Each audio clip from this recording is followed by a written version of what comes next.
বিয়ে ঠিক হবার পরে আমি ফার্স্ট কেনাকাটা স্টার্ট করেছি ফ্যাব্রিকের দোকান থেকে। এটা আমার ফেভারিট ফ্যাব্রিক শপ। আর আমি আজকে কিনতে এসেছি কি বলতো, আমি বিয়ের পরে যে সমস্ত ড্রেসগুলো বাড়িতে পরবো, মানে আমার শ্বশুর বাড়িতে পরবো, সেই ড্রেসগুলো বানানোর জন্য আমি আজকে কিনতে এসেছি কাপড়। এই কাপড়ের দোকানটায় অনেক রকমের ফ্যাব্রিক রয়েছে, দেখতেই পাচ্ছ। আর এটা আমার ভীষণ পছন্দের।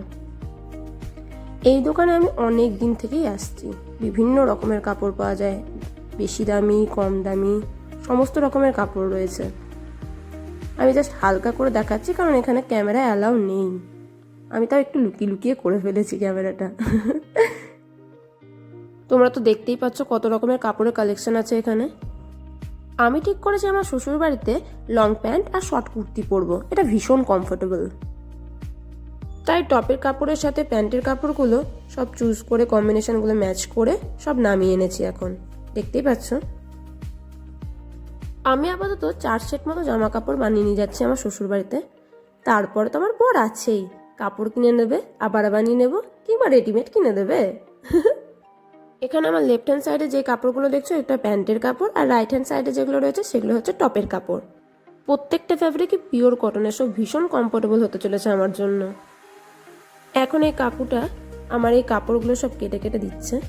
আমি বলে দিচ্ছি কতটা কি কাটতে হবে না কাটতে হবে, তাই সবগুলো কেটে কেটে দিচ্ছে এখন।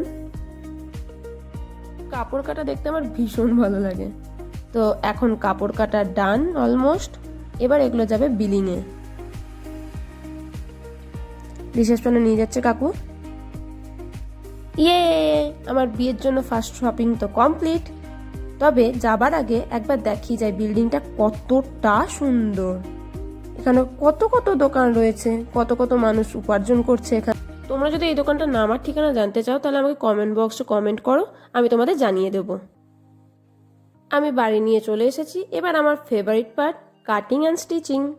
তো এগুলো আমি এখন করতে থাকবো। আচ্ছা, তোমরা ভিডিওটা দেখতে থাকো।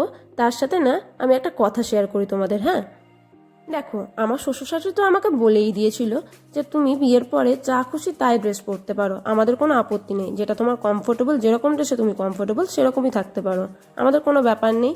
তো একদিন আমার শাশুড়ি মা আমার বরের সাথে আমায় নিয়ে গল্প করতে করতে জিজ্ঞেস করে যে ও বাড়িতে কি পরে রে, কিসে কমফোর্টেবল ও।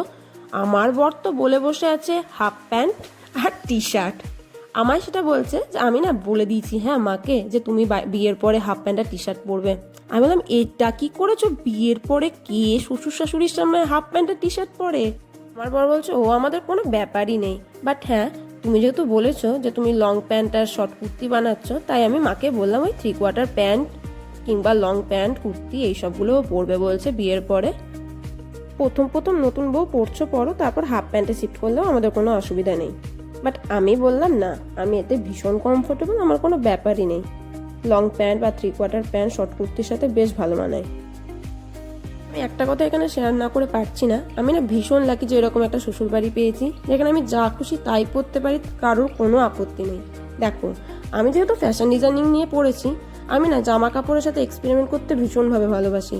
নিজে বিভিন্ন বিভিন্ন জামা কাপড় বানিয়ে পরতে ভালোবাসি, বিভিন্ন রকমের জামা কাপড় পরতে ভালোবাসি। ধুর, বারবার শ্বশুর শাশুড়ি বলতে ভালো লাগছে না, মা বাবাই বলছি।